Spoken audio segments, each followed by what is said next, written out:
Hawkman makes his return, Thor gets a brand new hammer and arm, and Netflix drops its first comic book. I'm Stan, and this is Detail Comics.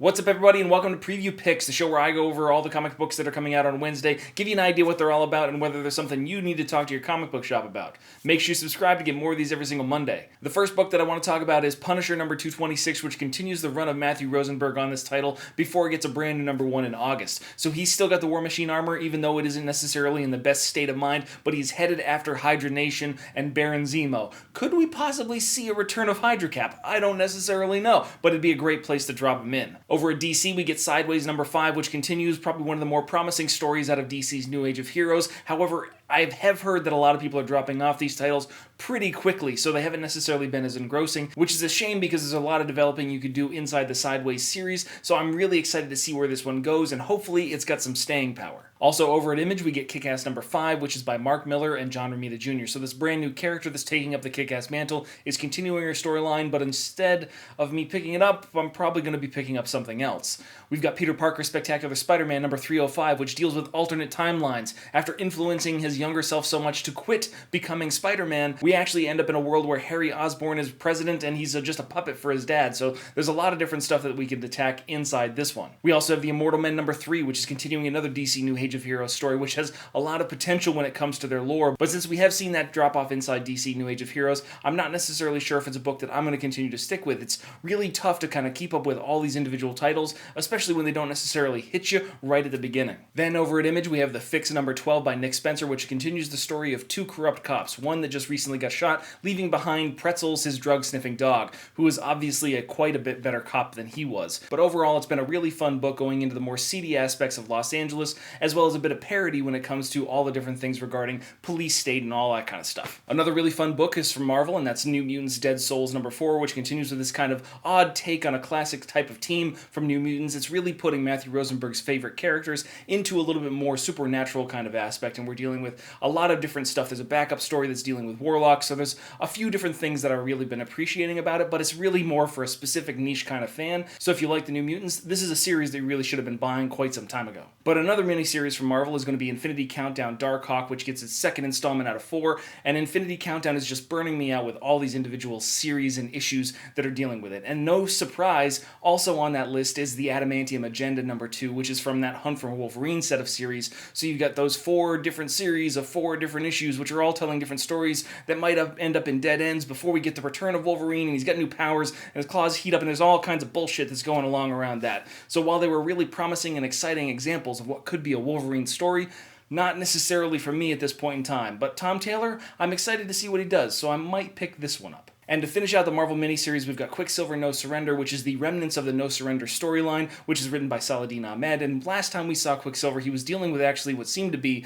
electrical or light kind of versions of himself or some other being running around inside this stasis zone. So he's like jumped himself outside of the time stream, so time is no longer moving, and he's doing whatever the hell he wants. But there's a couple people that are chasing after him, particularly his sister, as well as Brother Voodoo. So it's an interesting story to pick up if it's something that you think you might like. Back over on the DC side of things, we get Wonder Woman number 48, which continues the introduction of the Dark Gods, and it feels like we're going to be a little bit more intimate when it comes to these things. We're going to get a lot more details fleshed out in regards to the Dark Gods and how they play into the overall multiversal aspect of it. And it's one of the biggest influences of DC's Dark Knight's Metal on a mainstream title at this point in time without going into something like the Justice League, which is being written by Scott Snyder. So somebody picking up the ball and running with it after this giant event took over DC for about a year. But if we're talking about events that are kind of going on, we've got Bloodshot Salvation number 10, which continues along, and he's dealing in 4002 AD, which is part of this Harbinger Wars 2 kind of thing, what's going to really take Bloodshot into a very different direction. There's a lot of different stuff that's going on, and I don't necessarily know what's going on with this one. Jeff Lemire has done a really good job with the character, but it's kind of lost me, especially amid all the other stuff that's coming out that's fresh and brand new and exciting. It's so shiny. So it's kind of taken the luster off of Bloodshot Salvation for me. Over at Marvel, we get S.H.I.E.L.D. number 6, which is telling the story of Leonardo da Vinci and a whole bunch of other people that originally founded S.H.I.E.L.D. in a very different manner, and he's finally concluding a series that took several years to get the last 2 issues of. So if you've been waiting for S.H.I.E.L.D., this is your chance. Is it going to be worth it? I don't know. You tell me. Hit me up in the comments down below. If you've been waiting with bated breath for S.H.I.E.L.D. to return, and is this the conclusion you were looking for?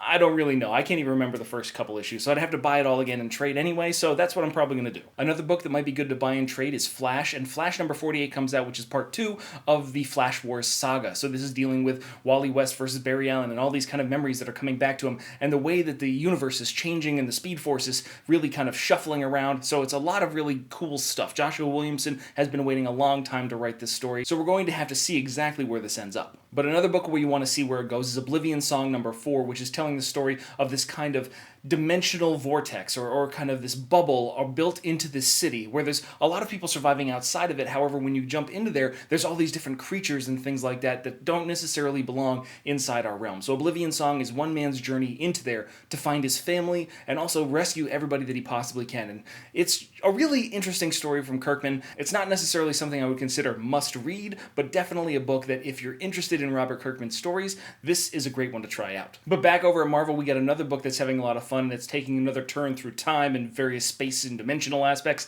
and that's Exiles number 4. So this is going into this whole Blackbeard the pirate, who is also the Thing, which has been seen in a bunch of different parts of the Marvel Universe. So I'm really excited to see where Exiles go. It's been really fun overall as far as the series is concerned, so that's one of the things that I'm enjoying the most about it. But back over on DC, we do get a little bit of a disappointment inside Detective Comics 982. It is not the debut of Brian Edward Hill, who's been writing the Wildstorm Michael Cray book, and he's been doing a lot of stuff with Black Lightning, so that's going to have to be pushed off for another issue or two. But we do get a brand new writer on this kind of Batman story, so I'm interested to see what kind of flavor they add to the series. And then as we dive back into independent books, we get Boom Studios with Coda number 2, which is kind of like this Dungeons and Dragons mythological kind of thing, which I'm not necessarily 100% sold on. It's got an interesting art style, not necessarily the most appealing to me, but the context of how everything's going and the way that the character's being portrayed is something that I would consider intriguing. So I'm excited to see where Coda goes, but it's one of those things where your mileage might vary. It might not necessarily be for everybody, but if you want to give something an outside shot, this is a great option. But I am going to make sure that I pick up Marvel's Domino number 3. I'm really liking what Gail Simone's doing with the character. She's got a great supporting cast in terms of Diamondback and Outlaw, and the kind of support that they give Nina Thurman, and just with that kind of breakout role that she's had in Deadpool number 2, we've all loved Domino. And this is just a really good way to dive into that character in a very different kind of manner. Greg Land's covers have been doing a fantastic job of portraying these characters, so it's just a series that I think a lot more people should be interested in because it's a lot of fun along the way. But another issue 3 that we need to watch out for is Man of Steel number 3. So after issue number 1, where we saw Superman feel a touch more human, after issue number 2, where we got an introduction of a lot of other characters that are going to be that supporting cast for Clark Kent inside Metropolis, we get issue number 3. I don't know what the hell's going on in issue number 3, and to be honest with you, it's not necessarily garnering my interest the way that it should. It's fleshing out where Brian Michael Bendis is going with the series, and I feel like I'm going to have to read all 6 issues back to back in order to really get an idea where Superman and Action Comics are going to land. It's not winning me over. It's not driving me away. It's just making me feel very, okay. The art is fantastic, and that's because he's teamed up with a bunch of superstar artists, but I want to see how everything feels in the entirety of his intentions, and that's going to be very rough to see without getting the next 3, 4, 5, and 6 issues. So I'm excited to see where this one goes in the long term, but right now I'm going to put it kind of like on a hold inside my kind of anticipation banks. But a book that is high in anticipation is Venom number 2. So the storyline from Donny Cates and the art from Ryan Stegman, one of my favorite artists currently working in comics, is just really kind of cool. Even though we have seen the Dark God of the symbiotes before, this Chthon storyline that Jerry Conway did inside the Carnage symbiote stories, and what we've got right now seems to be a little bit misshapen as far as the storyline is concerned. The potential of Venom is still there, and it's very highly anticipated. So I'm looking forward to seeing where this story goes. Venom number 2, hotly anticipated book for a lot of people inside comics. But a really anticipated book for me is Tom King's Mr. Miracle number 9 with Mitch Gerrard's on art. And I mean, this is just a story that just kind of takes you and twists you and wraps you around and just puts you in very different perspectives, and it uses Scott Free and Big Barda as a great vehicle for a lot of different stuff. The timing is fantastic. The way that the art art portrays all these different characters can be either gruesome or surreal, and you never necessarily know exactly what is real. There's this whole kind of schism when it comes to what is reality, what is not reality, and I'm really excited to see where that goes. Mr. Miracle number 9, even though there's been some delays, Mr. Miracle continues to be one of the most promising books coming out of DC, and when you pick up the variant cover by Mitch Gerads, of course, you're going to have to appreciate that kind of art style. He's just been knocking it dead when it comes to the overall art, and I'm just digging it so much. Mr. Miracle, must buy for pretty much everybody. And then you can add another Marvel title to my must buy list, and that's Marvel 2-in-1 Annual number 1, where we see Victor Von Doom's infamous Iron Man come face to face with the Council of Reeds.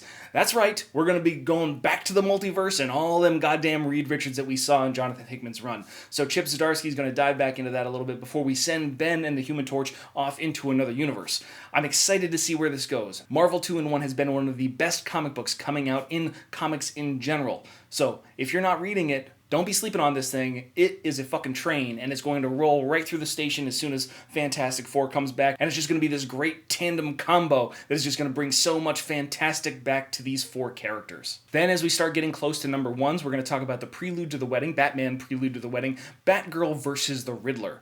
So this is a really interesting thing, seeing Oracle going up against the Riddler, which has proven to be one of the most nefarious villains inside Tom King's run, especially from the War of Jokes and Riddles, and it's going to be odd to see how he goes up against Barbara Gordon. But if you've been following along with the Prelude to the Wedding books, they all have their own interesting takes on various things. Dick Grayson found out that he was no longer going to be Bruce's best man. That was going to go to Clark. And they've been kind of disconnected. When we see Robin was dealing with the son of Catwoman and Batman, this possible future iteration, this possible future friend and family member of his. So what is Barbara going to be dealing with when she goes up against the Riddler? That is the interesting that Tim Seeley is going to be pulling out of his hat. But still on the DC train, let's talk about Titans Special number 1, which in the same vein as Action Comics Special and Superman Special, gives us an idea of exactly what's going to be coming forward when we're dealing with the brand new Titans book from Dan Abnett and the brand new Titans team. So Titans Special is going to be that transition piece that gives us a little bit more time with those characters that we knew, grew, and enjoyed, and this is going to be the fresh faces. We're going to be taking it from one old team to the brand new team and seeing exactly where we end up before we get into our brand new book that is coming out in like August. And now that we get into the real number 1s, we're talking about Images of the Weatherman number 1, which is dealing with a Mars colonization, a freshly terraformed Mars, and this weatherman, one of the top weathermen on Mars, is responsible for one of the greatest atrocities on Earth, one of the greatest mass terrorist attacks. What happens to this man that just predicts the weather on Mars? This is going to be an interesting concept to follow along with, and a book that really has an odd premise that really catches my attention. So I'm just going to let you guys know about it, but it's something that I think you should really follow up with when you get to the comic book shop on Wednesday. Also, we need to talk about Deadpool Assassin number 1, which is from Cullen, Bunn, and Mark Bagley. Of course, Mark Bagley is going to be doing a fantastic job on the art, and overall, this is going to be a limited miniseries by Cullen Bunn, and it's going to be telling a different story than what Scotty Young has. Of course, Marvel's trying to capitalize on Deadpool 2, which is why we have our brand new Deadpool series as well as this one, and a few other different things that are going on right now, but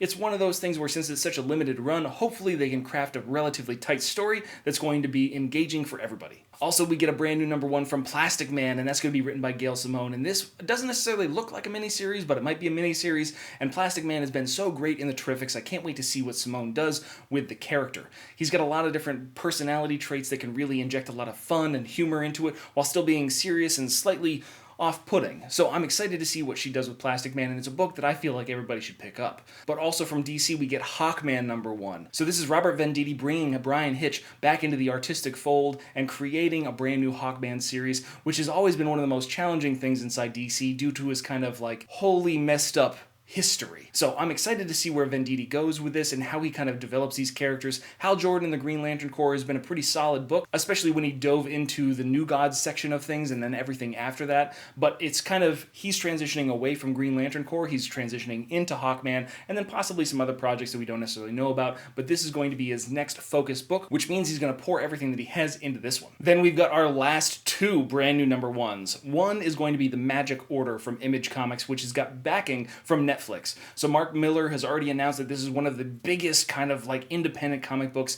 as far as numbers have been sold. However, those things might be a little bit misleading.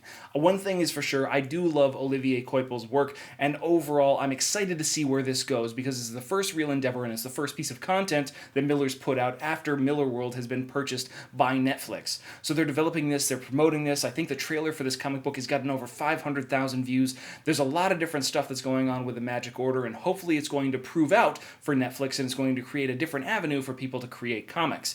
However, it might not. So this is the first failure or success kind of story that we're going to have to be dealing with when it comes to the purchase of Millarworld and seeing where things go in the future.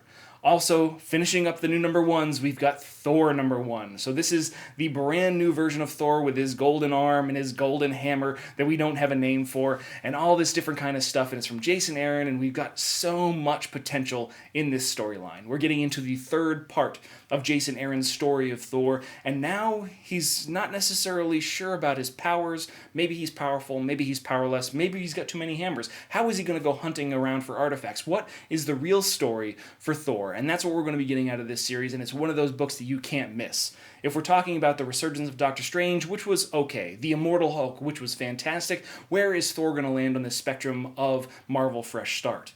Is it going to be one of the peaks, or is it going to be one of the valleys? And this is the answer that I need. But what I really want to know is which comics you guys are excited for, so hit me up in the comments down below, and we can start that conversation. As always, if you like what you see, hit the like button. Don't forget to subscribe to get more news, reviews, and commentary on comic books, comic book movies, comic book TV shows and games, and anything and everything inside the world of comics.